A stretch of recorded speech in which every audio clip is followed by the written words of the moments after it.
ಒಬ್ಬರು ಜೀವನವನ್ನು ಆತ್ಮದಲ್ಲಿ ಪ್ರಾರಂಭಿಸಿದ್ದಾರೆ, ಇನ್ನೊಬ್ಬರು ಶರೀರದಲ್ಲಿ ಪ್ರಾರಂಭಿಸಿದ್ದಾರೆ.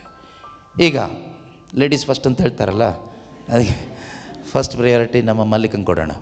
ಸೊ ಈಗ ಮಲ್ಲಿಕನ ಜೀವನ, ಈಕೆ ನಮಗೆ ಗೊತ್ತು, ಹಿಂದೊಮ್ಮೆ ಅನ್ಯ ಧರ್ಮದವಳಾಗಿದ್ಲು, ಈಗ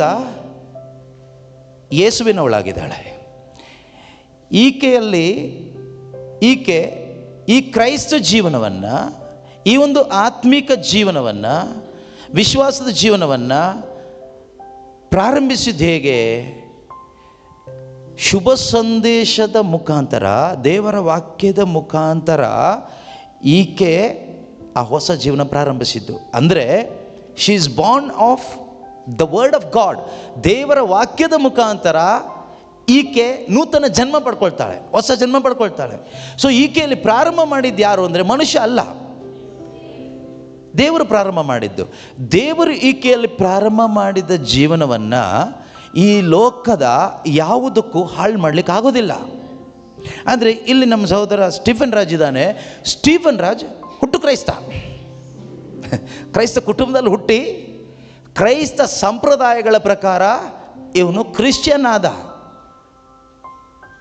ಎಲ್ಲ ಹೊರಗಡೆ ಕೋಟಿಂಗ್, ಶುಗರ್ ಕೋಟಿಂಗ್, ಒಳಗಡೆ ಡಮ್ಮಿ. ಹುಟ್ಟು ಕ್ರಿಶ್ಚಿಯನ್, ಕ್ರೈಸ್ತ ಕುಟುಂಬದಲ್ಲಿ ಹುಟ್ಟಿದ.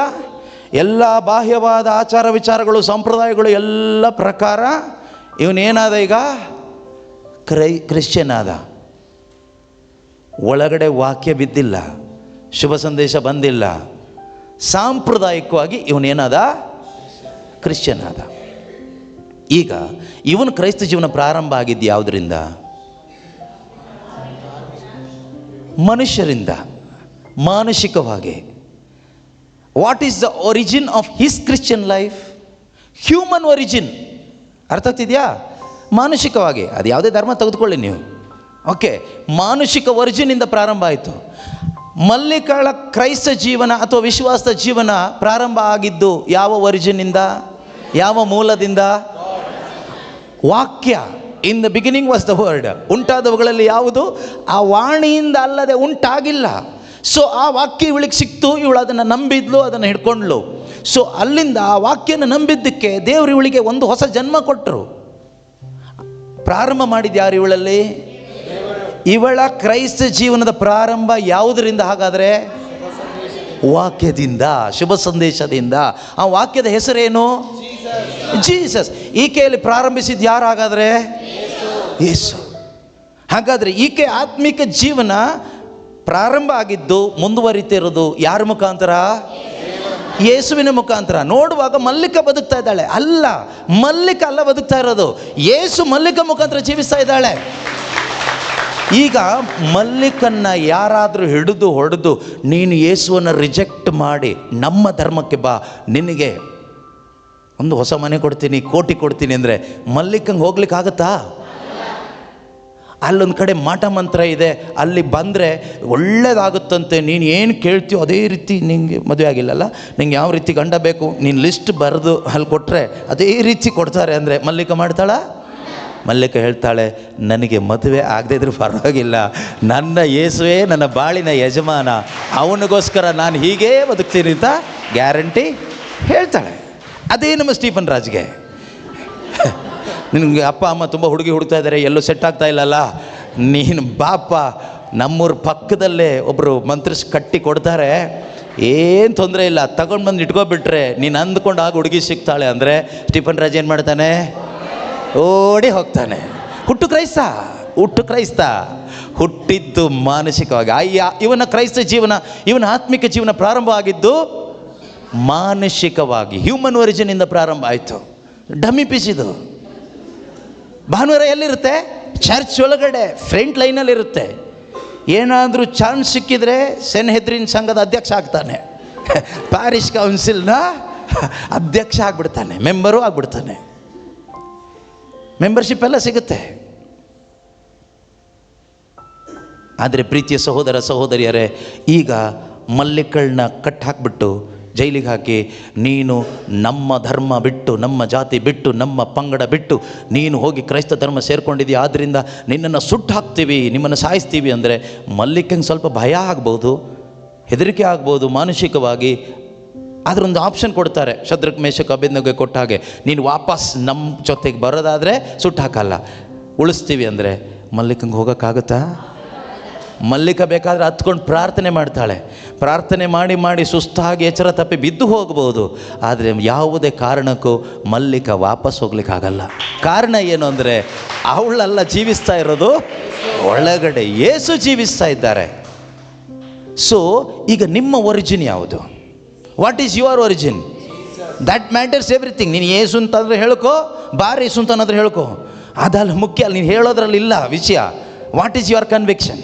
ನಿನ್ನ ಇನ್ನೊಂದು, ದೇವರು ಪ್ರಾರಂಭ ಮಾಡಿದ್ದಾದರೆ ಒಂದು ವ್ಯಕ್ತಿಯಲ್ಲಿ ನಿನ್ನ ಆತ್ಮಿಕ ಜೀವನ, ನಿನ್ನ ಒಳಗಡೆ ಈ ಕನ್ವಿಕ್ಷನ್ ಬರುತ್ತೆ.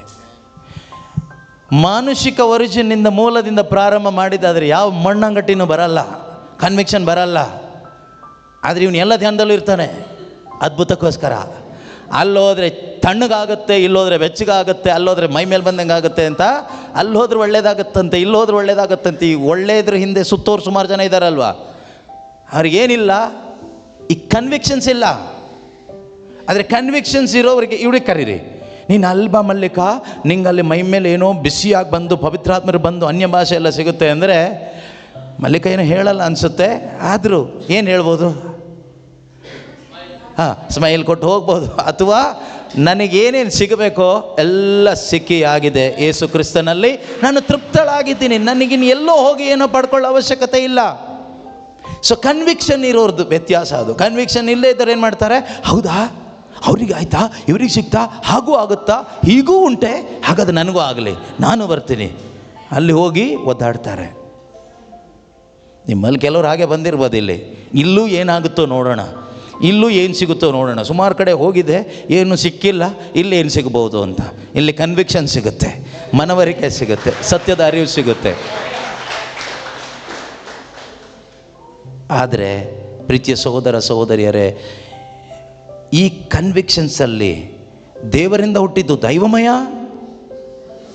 ಶರೀರದಿಂದ ಹುಟ್ಟಿದ್ದು ಶರೀರಮಯ. ಯಾವಾಗ ಈ ದೈವಮಯ ಆಗಿ ಬದುಕ್ತಾ ಇರ್ತೀವಲ್ವಾ, ಆಗ ಈ ಲೋಕದ ಯಾವುದು ಕೂಡ ಇವಳ ವಿಶ್ವಾಸವನ್ನು ಹಾಳು ಮಾಡಲಿಕ್ಕಾಗೋದಿಲ್ಲ. ಇವಳನ್ನ ಸಾಯಿಸಿದ್ರು ಇವಳ ವಿಶ್ವಾಸವನ್ನು ಸಾಯಿಸ್ಲಿಕ್ಕಾಗೋದಿಲ್ಲ. ಸತ್ರು ಕೂಡ ಇವಳು ಯೇಸು ಕ್ರಿಸ್ತನಲ್ಲಿಟ್ಟ ವಿಶ್ವಾಸದ ಮುಖಾಂತರ ಮರಣದ ನಂತರನೂ ಮುಂದಿರುವ ಜನರ ಜೊತೆಗೆ ಮಾತಾಡ್ತಾಳೆ. ಆದರೆ ನಾವು ಹುಟ್ಟು ಕ್ರೈಸ್ತರು, ಹುಟ್ಟು ವಿಶ್ವಾಸಿಗಳು, ನಾವು ಬದುಕಿದ್ರೂ ಕೂಡ ಒಬ್ಬರ ಹತ್ರನೂ ಮಾತಾಡೋದಿಲ್ಲ. ನೀವು ಹುಟ್ಟು ಕ್ರೈಸ್ತರಲ್ವಾ, ನಿಮ್ಮ ವಿಶ್ವಾಸದ ಜೀವನ ನೋಡಿ ಎಷ್ಟು ಜನ ಯೇಸು ಕಡೆಗೆ ಬಂದಿದ್ದಾರೆ. ನೀವು ಕರ್ಕೊಂಡು ಬಂದಿದ್ದೀರಿ ಅಂತಲ್ಲ, ಬನ್ನಿ ಧ್ಯಾನಕ್ಕೆ ಅಂತ ಕರ್ಕೊಂಡು ಬರೋದಲ್ಲ ನಾನು ಹೇಳ್ತಾ ಇರೋದು. ನಿಮ್ಮ ಹುಟ್ಟು ಕ್ರೈಸ್ತ ಜೀವನ ನೋಡಿ ಎಷ್ಟು ಜನ, ಅಥವಾ ನಮ್ಮ ಕುಟುಂಬ ಕ್ರೈಸ್ತ ಕುಟುಂಬ, ತಾತನ ಕಾಲದಿಂದನೂ ನಾವು ಕ್ರೈಸ್ತರೇ ಬ್ರದರ್, ಆಗ್ಲಪ್ಪ, ಒಳ್ಳೆಯದು. ಆದರೆ ನಿಮ್ಮ ಈ ತಾತನ ಕಾಲದಿಂದ ಬಂದಿರತಕ್ಕಂಥ ವಂಶ ಪಾರಂಪರ್ಯವಾಗಿ ಬಂದಿರತಕ್ಕಂಥ ಕ್ರೈಸ್ತ ಕುಟುಂಬ ನೋಡಿ ಎಷ್ಟು ಮಂದಿ, ಎಷ್ಟು ಜನ ಯೇಸು ಕಡೆಗೆ ಬಂದಿದ್ದಾರೆ. ಅಯ್ಯೋ ನಾವೇ ಇನ್ನೂ ಬರಬೇಕು ಬ್ರದರ್, ನಾವೇ ಸರಿಯಾಗಿ ಬಂದಿಲ್ಲ. ನೀನು ಸರಿಯಾಗಿ ಬರಬೇಕಾ? ಸರಿಯಾಗಿ ಬರಬೇಕಾದ್ರೆ ಸರಿಯಾದ ಶುಭ ಸಂದೇಶ ಆಲಿಸಬೇಕು, ಸರಿಯಾದ ಸತ್ಯದ ಅರಿವು ನಿನಗಾಗಬೇಕು. ಆಗ ಏನಾಗ್ತದೆ, ನಿನ್ನ ಒಳಗಡೆ ಆತ್ಮಿಕ ಜನ್ಮ ಪಡ್ಕೊಳ್ತೀಯ, ಹೊಸದಾಗಿ ಹುಟ್ಟುತ್ತೀಯ. ನಿಕೋದೇಮನಿಗೆ ಯೇಸು ಹೇಳ್ತಾರೆ, ನೀನು ಹೊಸದಾಗಿ ಹುಟ್ಟಬೇಕು ಅಂತ. ಶರೀರದಿಂದ ಹುಟ್ಟಿದ್ದು ಯಾವತ್ತಿದ್ರೂ ಶರೀರಮಯನೇ, ಆದರೆ ದೇವರಿಂದ ಹುಟ್ಟಿದ್ದು ದೈವಮಯ. ಆದ್ದರಿಂದ ಪ್ರೀತಿಯ ಸಹೋದರ ಸಹೋದರಿಯರೇ, ನಿಮ್ಮ ಜೀವನ ದೈವಮಯ ಆಗಬೇಕಾದ್ರೆ ದೇವರಿಂದ ಹುಟ್ಟಬೇಕು, ದೇವರಿಂದ ಹುಟ್ಟಬೇಕು. ಆದ್ದರಿಂದ ಯಾರಾದರೂ ಈ ಒಂದು ಆತ್ಮಿಕ ಜನ್ಮವನ್ನು ಪಡೆದುಕೊಳ್ಳದೇ ಇದ್ದರೆ, ಅಂದರೆ ಶುಭ ಸಂದೇಶದ ಮುಖಾಂತರ ಶುಭ ವಾರ್ತೆಯನ್ನು ಆಲಿಸಿ ನೀವು ದೇವರಲ್ಲಿ ವಿಶ್ವಾಸ ಇಡುವಾಗ ದೇವರು ಅಂಥವರಿಗೆ ಪವಿತ್ರ ಆತ್ಮ ಅವರನ್ನು ಕೊಡ್ತಾರೆ. ಅದರ ಮುಖಾಂತರ ಅವರಿಗೆ ನೂತನ ಜನ್ಮ ಸಿಗುತ್ತೆ. ಒಂದು ನೂತನ ಜನ್ಮ ಸಿಗೋದು ಥ್ರೂ ದ ಹೋಲಿ ಸ್ಪಿರಿಟ್. ಬೇರೆ ಯಾವುದೇ ಮಾನುಷಿಕ ಕಾರ್ಯಗಳಿಂದ ನೂತನ ಜನ್ಮ ಸಿಗೋದಿಲ್ಲ. ಮಾನುಷಿಕವಾದ, ಪ್ರಾಪಂಚಿಕವಾದ, ಬಾಹ್ಯವಾದ ಕಾರ್ಯಗಳಿಂದ ಆತ್ಮದ ಒಳಗಡೆ ಜನ್ಮ ಸಿಗೋದಿಲ್ಲ. ಯಾಕೆಂದರೆ ಬಾಹ್ಯವಾದ ಯಾವ ಕಾರ್ಯಗಳು ಒಳಗಡೆ ಹೋಗೋದಿಲ್ಲ, ಇದು ಇಲ್ಲಿ ದೇಹಕ್ಕೆ ಮಾತ್ರ ಹೋಗುತ್ತೆ. ಇವನು ಬದುಕ್ತಾನೆ ಹೇಗೆ ಗೊತ್ತಾ? ಒಂದು ಶುಗರ್ ಕೋಟೆಡ್ ಕ್ರಿಶ್ಚಿಯನ್ ಆಗಿ ಬದುಕ್ತಾನೆ, ಡಿವೋಷನಲ್ ಥರ, ಆದರೆ ಡಿವೋಷನ್ ಇಲ್ಲ. ವಿಶ್ವಾಸಿ ಥರ, ಒಳಗಡೆ ವಿಶ್ವಾಸ ಇಲ್ಲ. ಯೇಸುವಿನ ಹಿಂಬಾಲಕನ ಥರ, ಆದರೆ ಯೇಸುವಿನ ಹಿಂಬಾಲಿಸೋದಿಲ್ಲ. ಕ್ರಿಶ್ಚಿಯನ್ಸ್ ಥರ, ಆದರೆ ಒಳಗಡೆ ಕ್ರಿಸ್ತ ಇಲ್ಲ. Sugar coated. ಯಾಕೆ ಅಂದರೆ ಇವನು ಆತ್ಮದಲ್ಲಿ ಪರಿಶುದ್ಧಾತ್ಮ ಅವರ ಮುಖಾಂತರ ಒಂದು ಹೊಸ ಜನ್ಮ ಪಡೆದ ಕ್ರೈಸ್ತ ವಿಶ್ವಾಸಿ ಅಲ್ಲ. ಆದರೆ ಇದು ಶುಗರ್ ಕೋಟೆಡ್ ಅಲ್ಲ. ಹೊರಗಡೆ ಕೋಟಿಂಗ್ ಬೇರೆ ಕಾಣ್ಬೋದು, ಸ್ವಲ್ಪ ಇಷ್ಟ ಆಗದೇ ಇರ್ಬೋದು, ಆದರೆ ಇಲ್ಲಿ ಕೋಟಿಂಗ್ ಇಲ್ಲ, ಶುಗರ್ ಒಳಗಡೆ ಇದೆ, ಸಕ್ಕರೆ ಒಳಗಡೆ ಇದೆ, ಇಲ್ಲಿ ಸಕ್ಕರೆ ಹೊರಗಡೆ ಇದೆ. ಈ ಕೋಟಿಂಗ್ ಪ್ರಾಬ್ಲಮ್ ಏನು ಗೊತ್ತಾ? ಜಾಸ್ತಿ ಮಳೆ ಬಂದರೆ, ಜಾಸ್ತಿ ಬಿಸಿಲು ಬಂದರೆ ಒಣಗೋಗೆಲ್ಲ ಕಿತ್ತೋಗ್ಬಿಡುತ್ತೆ.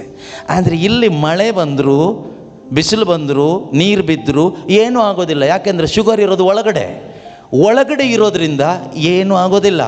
ಆ ಶುಗರ್ ಯೇಸು ಕ್ರಿಸ್ತರು. ಯೇಸು ಕ್ರಿಸ್ತರು ಒಳಗಡೆ ಜೀವಿಸ್ತಾ ಇದ್ದಾರೆ. ನಾಟಕ ಮಾಡೋ ಅವಶ್ಯಕತೆ ಬರೋದಿಲ್ಲ. ಸುಮ್ಮನೆ ಬದುಕಿದ್ರೆ ಸಾಕು, ಹೋಗ್ತಾ ಇದ್ರೆ ಸಾಕು. ಆದರೆ ಇಲ್ಲಿ ನಾಟಕ ಮಾಡಲೇಬೇಕಾಗುತ್ತೆ. ನಾನು ಕ್ರಿಶ್ಚಿಯನ್, ನಾನು ಯೇಸುನಲ್ಲಿದ್ದೀನಿ, ನಾನು ವಿಶ್ವಾಸಿ, ನಾನು ಪ್ರೇಯರಲ್ಲಿದ್ದೀನಿ, ನಾನು ದೇವರಲ್ಲಿದ್ದೀನಿ, ನಾನು ದೇವರ ಮಗ, ನಾನು ದೇವರ ಮಗಳು, ನನ್ನಲ್ಲಿ ಅಭಿಷೇಕ ಇದೆ, ನಾನು ಹಾಗೆ, ನಾನು ಹೀಗೆ ಅಂತೆಲ್ಲ ಹೇಳಬೇಕಾಗತ್ತೆ. ಇನ್ನು ಹೇಳಿದ್ದನ್ನು ನಂಬಿಸ್ಲಿಕ್ಕೆ ಏನಾದರೂ ಕೋಟಿಂಗ್ ಮಾಡ್ಕೋಬೇಕಾಗತ್ತೆ. ಆದರೆ ಇಲ್ಲಿ ಕೋಟಿಂಗ್ ಅವಶ್ಯಕತೆ ಬರೋದಿಲ್ಲ. ಕಾರಣ ಏನು ಅಂದರೆ ಒಳಗಡೆ ಯಾರಿದ್ದಾರೆ? ಇಲ್ಲಿ ಪ್ರಾರಂಭ ಯೇಸು ಮಾಡಿರೋದು, ಇಲ್ಲಿ ಪ್ರಾರಂಭ ಮನುಷ್ಯ ಮಾಡಿಕೊಂಡಿರೋದು, ಲೋಕ ಮಾಡಿರೋದು.